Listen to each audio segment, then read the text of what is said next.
You are listening to the podcast When Life Gives You Lemons, presented by me, Emma Levy.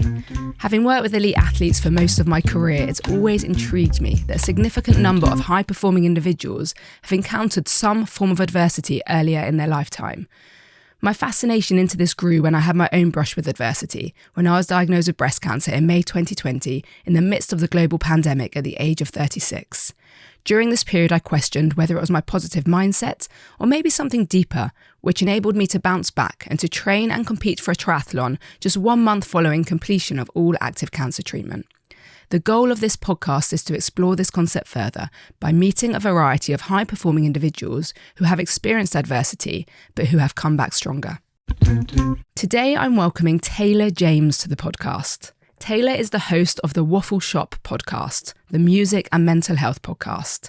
In his podcast, he talks to his guests about their mental health, their coping mechanisms, and the music that soundtracks it all. Taylor started the podcast as part of his own therapy when he nearly lost his mum following a failing during a simple operation. After that incident, his mental health spiraled negatively, and he found that by sharing and opening up on his podcast, he was able to re-engage with life and feel much better. 4 years on, not only does he have a top-rated podcast, but he also now runs his own studio, helping other podcast creators achieve their goals. So I think it's another great example of someone thriving beyond their adversity, and I can't wait to get stuck in. Taylor, so good to have you here in the London studio. That made me feel really emotional. Oh dear, so early on. Yeah, morning. No, thank you. It's a pleasure. Like, I stand with everything that you stand for as well. Like, it's genuinely an honour to be here. Oh, thanks. I think we're going to have a great chat. And I thought it'd be good for our listeners if you could just start by telling us your story and how you got into podcasting. Yeah. So around 7 years ago now, my mum had an operation that went horribly wrong. And in a matter of hours, life as I knew it completely flipped 180. And still to this day, I'm still living that same kind of situation. It was a simple operation as well. Simple. She had a slip disc, and she was in a lot of pain. She had it operated on. Came home, and there was something that wasn't right. And at the time, I thought she was overdosing on her medication that she'd been prescribed, because she was a little bit out of it. At one point, she didn't really know who I was, who my sister was. So it was all like alarm bells, like something, this shouldn't really be happening. So I rang a paramedic and they said, we need to get her to hospital. I think she's on a lethal cocktail of medication. So obviously at that time, I was still thinking it's the amount of kind of painkillers and stuff that she was on. When we got to hospital, what was actually happening was the spinal fluid was leaking and it had collected at the bottom of her spine and became infected. So obviously with any infection, you're kind of here, there and everywhere. And then I got told by the doctor, okay, well, we just need to drain it. It's very simple. You can head on home now. So I left the hospital around, I think it was around midnight, because my sister was actually starting her GCSEs the day after. So I thought, right, well, I need to be at home to make sure my sister's up, out the door, ready for her first exam. Then when she finally left for her first exam, that's when I got a call to say, Taylor, you need to come to the hospital. We need to make a decision in regards to your mum's brain. And me being me, I was like, no, it's her back. And I'm like, no, you need to get here, it's her brain. And then when I got there, it was literally like walking onto the set of Casualty. I had these medical professionals, doctors, surgeons saying things like brain damage and we don't know if she's going to survive this. And it was still to this day, I don't know how I got through that, but it was just kind of the emotion in a certain way got switched off, and then it was I need to deal with the facts here. Yeah.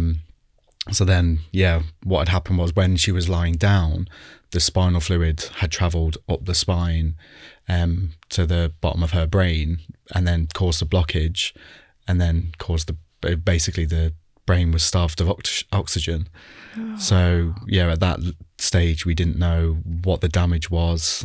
And then it was just a complete and utter whirlwind. Wow. From that point. And you were just the young son having to make the decisions And you weren't very old at the time, were No, you? I was 27 at the time.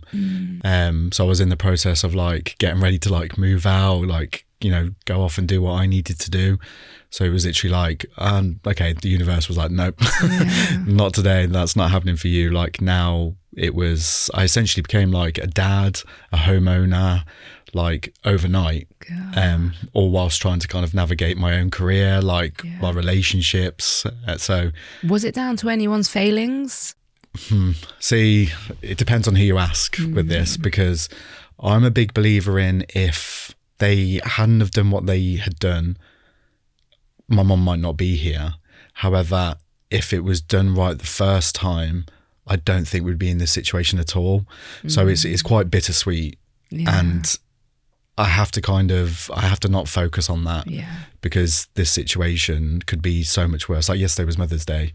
So the fact that 7 years on, after all those kind of times of being told, your mum's not going to make it, it's a real kind of like, I get God, like 2 minutes in. It's a lot. But I think a lot of people kind of like, when I tell it, and sometimes when I have these kind of days with my mum, we kind of scroll back on photos and stuff. There was a huge period of time when we didn't know the extent of the damage. She was in like a medically induced coma. For how long? It was around 3 months. She was in the medically induced coma. And that was when your sister was doing her GCSEs? When she was doing her GCSEs. And then it got to a stage where they said to me, we're going to be turning the life support machine off now. Like, we can't do any more. Like, it's down to her. And I still don't know how I feel about this side of the story, but I remember sitting with the doctor and saying, like, my sister's going through her exams. Like, if this happens, it's not going to kind of sit well with her, like, obviously. So I practically begged the surgeon to keep the life support machine on whilst my sister was going through her exams. And he literally made me give him the last date and time of the exam, and they were going to turn it off. Wow. But what it did do, it gave my mum an additional like 5 to 6 days of, I guess, recovery. So when the time actually came for them to turn the machine off, she started breathing by herself. Oh my goodness. And then it was like, okay, this is when the rehabilitation starts. Yeah. What do you put that down to, that she was able to breathe? I don't know. I really don't know. My mum's she's a phenomenal woman, like a phenomenal mum. And, you know, like you hear these stories that people like hang on until certain family members get there and stuff like that. Like, I don't know whether it's a spiritual thing. I don't know if it's like religion. I don't know. Yeah. But I just think even now, like, I think she's got so much more to give, and she seems just to give me hell on a daily basis, to be fair. So I think that's probably why she's probably still, a good thing. How is she now? She's okay. Like, so following obviously the brain damage, the part of the brain that was damaged was like her motor skills. So she was a very active, fit woman. She used to be up at 6 o'clock in the morning, like sometimes like hoovering her AstroTurf. Like, it was, So to see her now requiring 24-hour care because she can't use her legs, she's got very limited like upper body strength, but from a brain point of view and like personality, like, she is 110% still my mum. Yeah. It's just the rest of the body that kind of doesn't kind of play ball. But it took a long time to get to that point.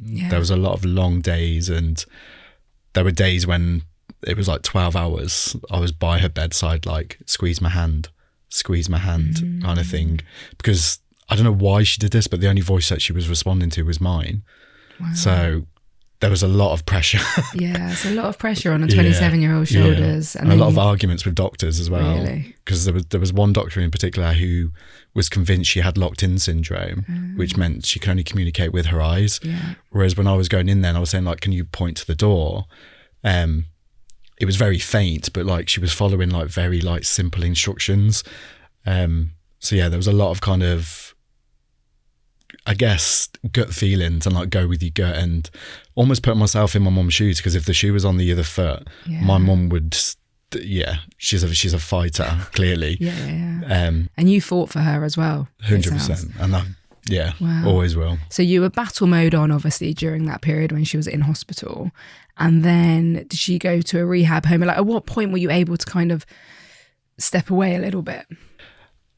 I haven't still. It's something that I actually really struggle with. Even like going on holiday and stuff, like it takes me a long time to kind of relax. Yeah. But I think the time when she was able to communicate, because it happened in May, she didn't speak properly until October. And it was, even then, it was very kind of like faint, and you had to really kind of, it's almost like learning a second language. It's a lot better now, like, and you can FaceTime her and stuff. Yeah. But I think it was when she started to be able to communicate, and I felt like I didn't have to be there quite as much. But I think the pandemic as well, because at that time we weren't able to go into the home where she now lives. We weren't able to obviously hug her for well over a year. But I think it was the pandemic that kind of taught me that this is out of your control. Yeah. And it's actually okay to step away. Yeah. And it's important for your mental health as well. Massively. Yeah. Massively. So tell us then how that journey got you into podcasting. It was the mental health side of things that really kind of kicked it all off. I still remember there was this day when my mum was in hospital and I was sat down by another doctor and told, like, if she fights this and wins, obviously it's great, but there's literally nothing more we can do. And I remember walking down this corridor in the I don't know why they're so long. So I remember leaving the room after being told that by the doctor, and I just kind of like, I can't do this anymore. Like I do not want to keep living my life the way it's being lived. And that wasn't a case of me wanting to kind of like leave completely. There were dark thoughts. There was a lot of kind of, what am I doing this for? Like, because every kind of person or situation, every time I felt like I was making progress, I just always seemed to be doing the wrong thing. The right thing by my mom, but the wrong thing for everyone else. And yeah, it got to a stage where I was just like, I just can't live like this anymore. My sense of humor had gone. Like, I was struggling to maintain relationships. I was struggling to talk. And I was like, something needs to happen. Something needs to change, because I'm scared of where this is going. And I was very, very fortunate that my mum pulled through once again. And I had a conversation with the therapist in the home that my mum lives in. And I had about 2 to 3 sessions. Okay. So you were given those sessions, but you probably had to ask for them. So you actually had to reach out for help. I think they could see it as well, because I think they'd seen me from almost very early on in the journey to where I was now. And I just wasn't Taylor anymore. And I had 2 to 3 sessions. The doors kind of like started to open. I started to really kind of communicate how this has affected me. Because for a huge period of time, like, I couldn't talk about how this has affected me because my mum has it so much worse. Yeah. And I kind of completely neglected my own needs, my own mental health. And then the pandemic hit. So it was like, So I was like, oh, okay, well, the floodgates have opened now. I need to start talking about it. And I still to this day do not know why I recorded that first episode. I really don't know. But I'm so grateful that I took that step and I said, you know what? I need to talk. Yeah.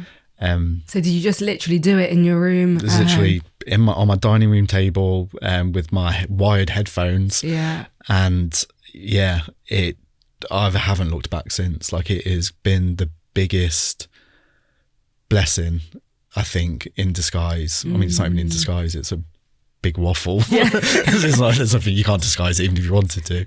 And you started off just telling your story, didn't you? Yeah. And do you remember feeling like a kind of a relief?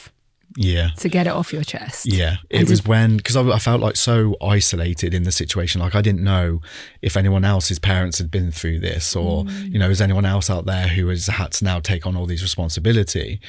But when I first released that episode, I logged out of all social media. Like, I freaked out basically, because I was like, people are going to judge me for, you know, talking about this. It's quite revealing. Yeah, it's really, and to fair, and I don't think that feeling goes still to this day. Like, it's a very intimate, it's very vulnerable, but it's also it's really kind of makes you strong. Yeah. Yeah. Well, I always talk about finding strength in our vulnerabilities. 100%. Yeah, because both of our podcasts were born out of our own trauma. Yeah. And again, with me, I do kind of joke about the fact that it is my therapy, because I don't see a therapist. Yeah. Thousands. Exactly. Honestly, I'd recommend. I mean, no, if you need to go to therapy, go to therapy, obviously. But or start a podcast. Yeah, or start a podcast. But it has, because there was a lot of, when I first started to understand my mental health and why I behaved certain ways, or why certain things affected me in a certain way. There was a lot of generic advice out there, and I'm not taking shots, obviously, the NHS or anything like that at all, because, there is a lot of support out there. But what worked for me was sitting down and having conversations like this, like what worked for you. And I've actually picked up some of my biggest coping mechanisms now, simply just by having a conversation. Yeah. And it's insane, but I genuinely dread to think where I'd be without the podcast. Really? Wow. And did you ever get like a diagnosis of depression or anxiety? Yeah, so I still really struggle with anxiety. There's a bit of I always get the letters mixed up with this, complex post-traumatic stress. Yeah. So even down to like if my phone was to ring and it was an unknown number, automatically I'm thinking it's a hospital calling me. There was a period of time last year where I didn't really do a lot about it, which for someone in my position, I probably should be. If you are in that stage, do something about it. I would say I was in a depression towards the end of last year, but it's one of the biggest lessons is the fact that I know it's not going to last forever. Yeah. And it's just things are always a stepping stone for me.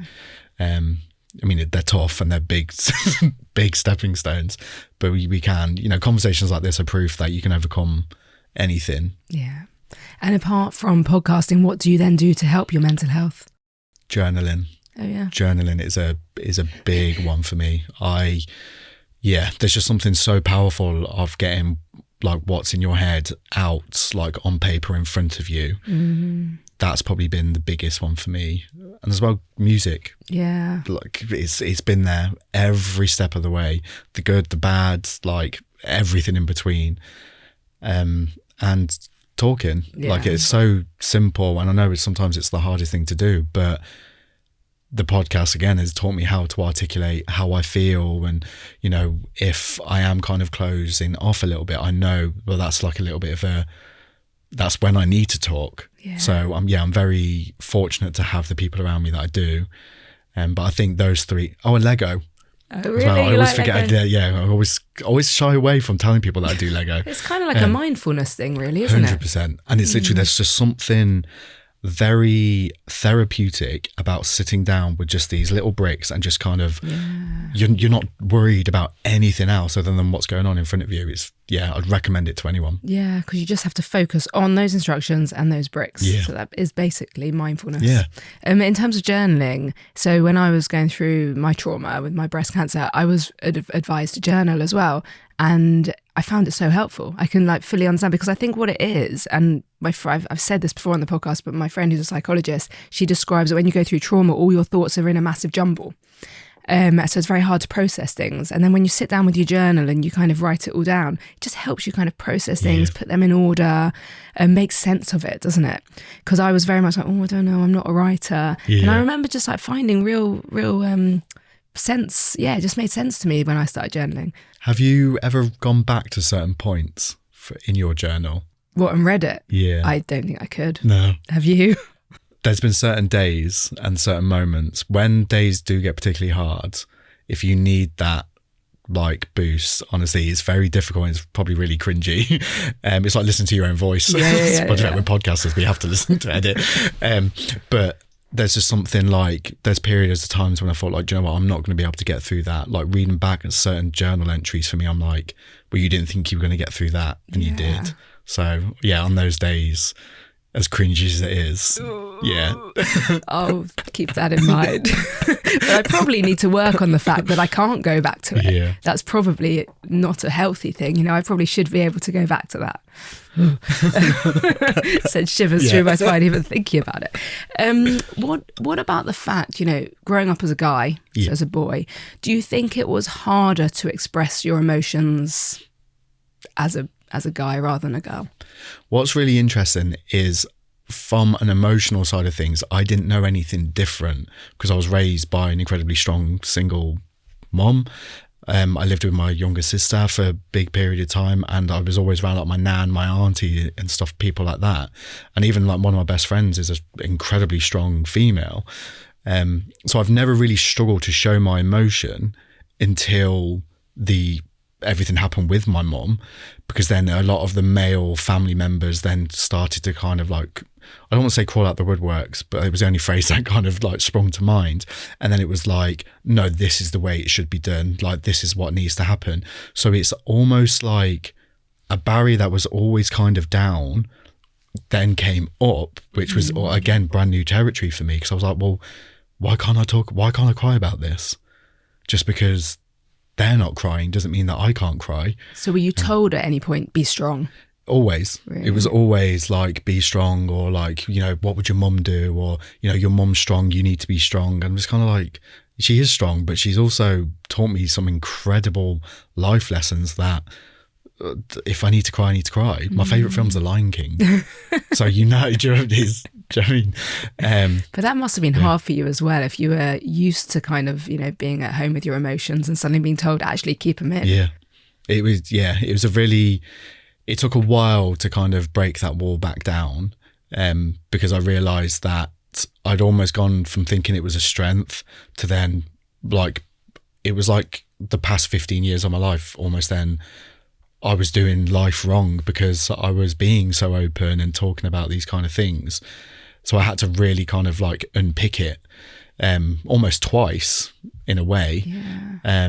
But no, it's a tough one even now to navigate, because I'm like, I have to almost check myself a little bit, because I'm like, am I being too emotional, or am I being kind of am I not being emotional enough? It's a weird one, especially being a man, because it's like, especially at the moment, obviously there's a big kind of focus on like men's mental health, and there's a big belief in like, we should be able to talk about anything. Obviously, like everyone's the same. We all feel these really natural emotions. But then it's almost like if you're not emotional enough, it's still a bit of a problem. Then if you're too emotional, it's also a problem. Yeah. So it's kind of like, what do we do now then? Because it's hard, so hard. Do you remember, like growing up, your male friends calling you too emotional, or ever kind of teasing you about being open with your emotions? I was always the dramatic one. I was always like, oh, Taylor's doing this, Taylor's doing that. But it was never kind of like, well, you've also just spent like 40 minutes winding me up to a point where I don't want to be in this environment anymore. So I would just leave. But it's those kind of things now that I won't think twice about. You're winding me up. Like, this is making me feel a certain way. Like, stop it. But I think everyone's on their own journey with their emotions. But it was always the dramatic part that used to really, really get to me, especially in my friendship group. Yeah. Because yes, it might seem a bit dramatic to you, but you've also spent the best part of 2-3 hours, or you're kind of bringing things up that are quite sensitive to me. So I'm the mum of 3 sons. Yeah. And my eldest son is very emotional, and I always call him dramatic. Yeah. Oh, okay. You're the problem. Yeah, so exactly. Listening to you here say that, I'm like, oh dear. Yeah. But it is so hard because I'm the mum of 3 sons. Yeah. I'm very conscious of wanting them to be okay with their emotions and open with their emotions. But on the other hand, and you want them to cry, and you want them to feel like they can cry, but then it's like, stop crying. I think there's a mixture there, isn't there? Because it's like, there's sometimes, again, it probably contradicts everything that I kind of like stand for, but like, if you're crying for the sake of crying, that I don't quite, you do need to kind of like, come on, sort it out now. But if, things are genuinely affecting you, and that's the way that your body is allowing you to kind of get that out of you, or to release the tension, then yeah, you can't control it. No.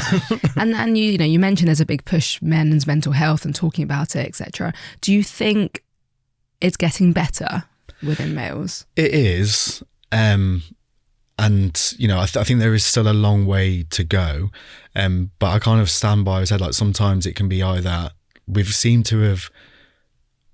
made massive progress, but there still seems to be this thing like, well, now they're too emotional, or now they're not emotional enough still. And it's kind of like, well, what are we doing? Because like, we're really kind of like creating these kind of spaces for men to talk and be open and vulnerable, but it's still then almost seen judged upon. Yeah, as if like, oh, well, they're talking about their mental health, like, and it's just like, well, why would we not talk about it? Like, so do you feel it's kind of too conscious still, and it's not natural? Yeah, or you get the impression that men are being judged for. I think it's a mixture, but then I don't know whether it's just because we like work in this kind of like podcast kind of like side of things, so we're very aware to these kind of conversations, and sometimes I do feel like,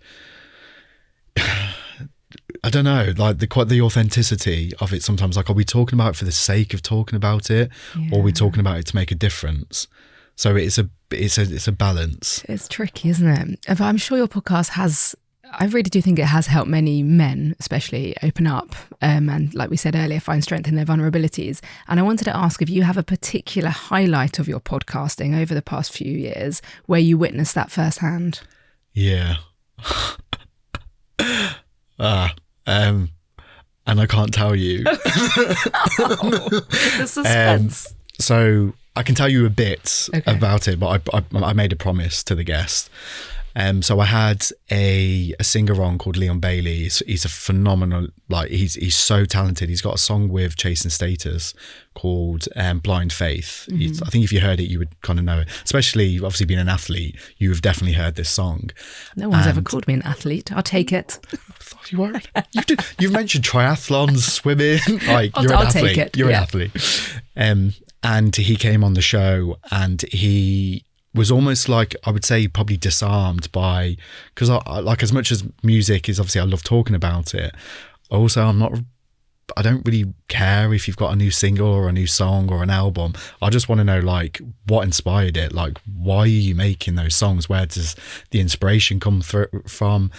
And we were having this like beautiful conversation, and he just opened up about this part of his life that I was just in complete awe of.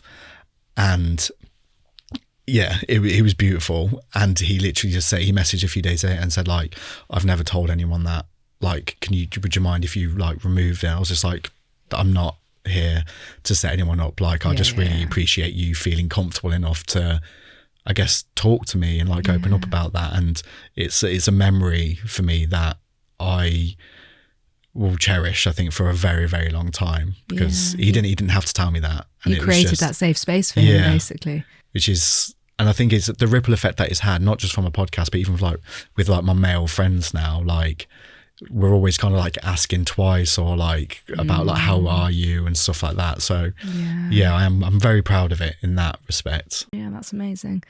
It's, I've heard that as well recently. It's all about asking twice, isn't it? You ask someone, how are you? And they're like, yeah, fine. But then it's like, but actually, how are you? Yeah. It's a British thing, isn't it? Oh, it's terrible. So it's like, because if you bumped into like, oh, you're right, mate. And then you just carry on walking. Yeah. You're like, you're going to wait to answer. Well, have you ever played the trick where you've said, no, I'm really rubbish, and then they just keep walking? All the time. Yeah. It's unbelievable how people just don't listen to the answer. Do you sometimes take people's difficulties, do you think, too much? I think, depending on what it is, there's certain topics recently that I've really started to explore with the podcast that I've never really spoken about before, or kind of like been in a space where someone has opened up about it. But sometimes if people are talking about like the loss of a parent or grief, I'm still, even though it's been 7 years, I'm still kind of like, it's still quite raw. You recognise parts of their story in yours, don't you? It's a tough one, because as much as obviously I'm very grateful my mum is still here, I'm almost grieving for someone who isn't dead. I'm grieving for the life that she could have had, the relationships that we could have had, like the places we could have gone. So it's the grief kind of conversations I I do struggle with. Yeah, I still struggle with the cancer ones. Yeah. Like I always know they're the ones I'm kind of more nervous about. They're the ones I feel way more like, inside. The ones I potentially like feel myself getting emotional. Yeah. So I think it is hard, and I think it's important for us to know how to deal with those emotions as well. Because the last thing you want to do is take, that negatively, and then you leave the podcast studio with a heavier weight. Because actually, what we both love about it is how it makes us feel better. Yeah. I think that's really important. Can we talk about music? Because you mentioned music before. Because the Waffle Shop is also a music podcast. What does music mean to you? Oh, okay. That gave me a chill. That did. I would probably go as far as say it actually means everything. I mean, I have no musical talent whatsoever, like none. But it's always been there. Like from such a young age, like I had such an eclectic like sounds in the house. Like my dad was almost like a 90s raver, whereas my mum was very like Brit pop kind of. So it was always like a real kind of like nice mix growing up. And then when I was of an age where I could go to like gigs by myself, I just had this almost like escapism from everything for an hour and a half. I'm just there dancing, listening to music with my friends. And it's just something that has just never left my side.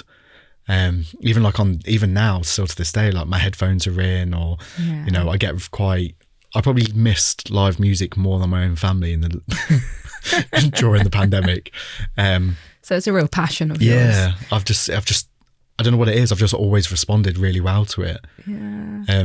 Which is a good and a bad thing, because there's still songs and albums or even voices that they push me right back to a certain point. Oh, really? So yeah, I respond really well to music. Yeah. So do you have one song, if you're in like a dark place and you want a song to try and lift you up? Yeah. Do you have that one song? Yeah. What is it? The song that I always kind of go to would be Sia Alive. Okay. And there's a lyric in the song, and it says, I was born in a thunderstorm, I grew up overnight.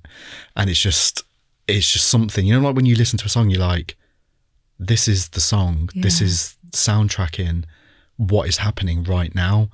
But it's just something very beautiful. It's a song about like kind of like not giving up, and regardless of the storms, like you're going to get through them. And yeah, even talking about it, like I wish I could show you my arm, but there's goosebumps. Oh really? Wow. I'm going to play that song on my way home. Yeah, it's just a real kind of nice, empowering punch of a song. Amazing. I've heard you say that podcasting saved your life. Yes. So what's the plans for the future?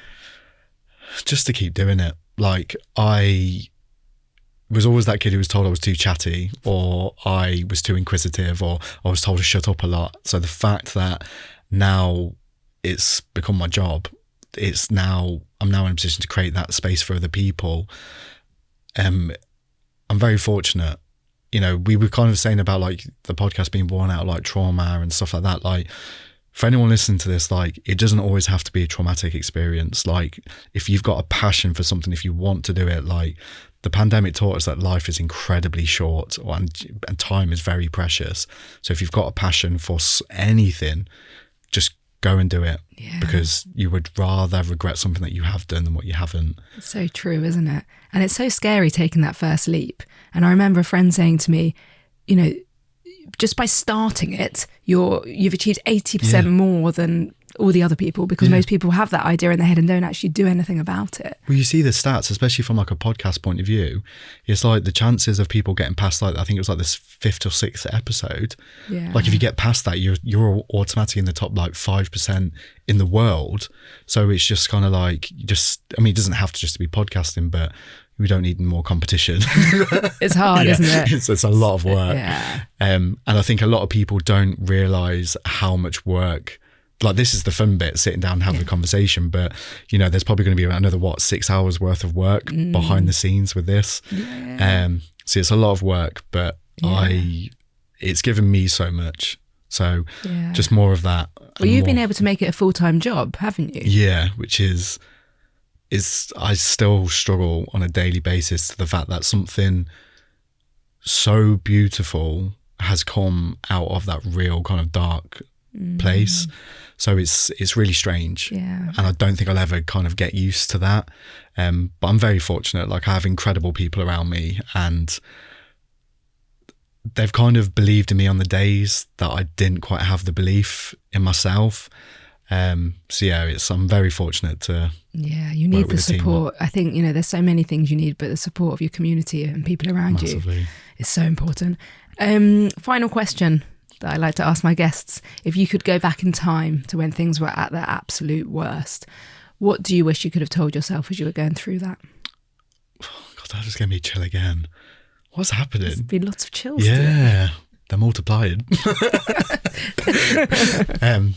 Yeah, sorry about that.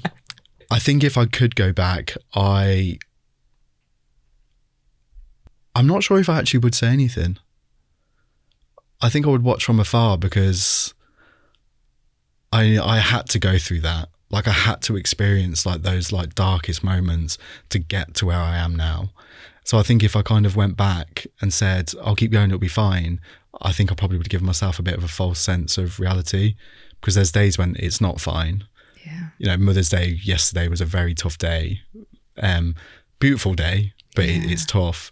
So yeah, that probably completely ruins the question. But I think I would just, things had to play out the way that they played out for me to get to this point. It's been your journey. Yeah. But then comes a difficult question of if you could go back in time and change it, would you? For the sake of my mum, yeah, I would. That's a hard one. But maybe you would have got here today anyway, through a different path. Yeah, I think it would have took me a hell of a lot longer, because I'm kind of done shrinking myself down into boxes I don't fit in anymore. Yeah. So the fact that I get to do stuff like this and meet people like yourself is just like, this is what happens when you get out of the comfort zone. Yeah. This is what happens when you don't shrink yourself down. Like, there's a big wide world out there with some incredible people. So I just really want people listening, though, to know that they don't have to go through trauma. They don't have to go through trauma. Because we wait for it sometimes, don't we? Well, I just thought I would just carry on doing the horrible IT job that I hated. Like, I felt like I had no real purpose, whereas I always had the love of finding out about people, or even like the music side of things. And like, it was the judgment. Like, I'm not going to explore that because people might think, who am I to do that? Whereas no, forget it. Like, if you love something, go for it. Yeah. Trauma is going to happen in some shape or form, regardless of who you are, where you are. But please do not let it limit you. Yeah. Me and you are proof of that. I mean, I'm not saying like we're saints or anything, but like, life is tough, but it doesn't always have to be. There are still some incredibly beautiful moments to come. Absolutely. Taylor, where can people find you and your podcast, The Waffle Shop? So it's on all platforms, wherever you listen to, I'm not very good at this side of things. Wherever you listen to your podcasts, if you just type in The Waffle Shop, and then probably Instagram at Waffle Shop Podcast. But yeah. Brilliant. And I highly recommend it, because I've really enjoyed listening to your podcast. Thank you. Thank you, Taylor, for talking to us today. I am absolutely confident you're helping people out there, and especially men, to open up about their emotions and find strength in their vulnerabilities. Thanks for coming on. No, likewise, it's been an honour.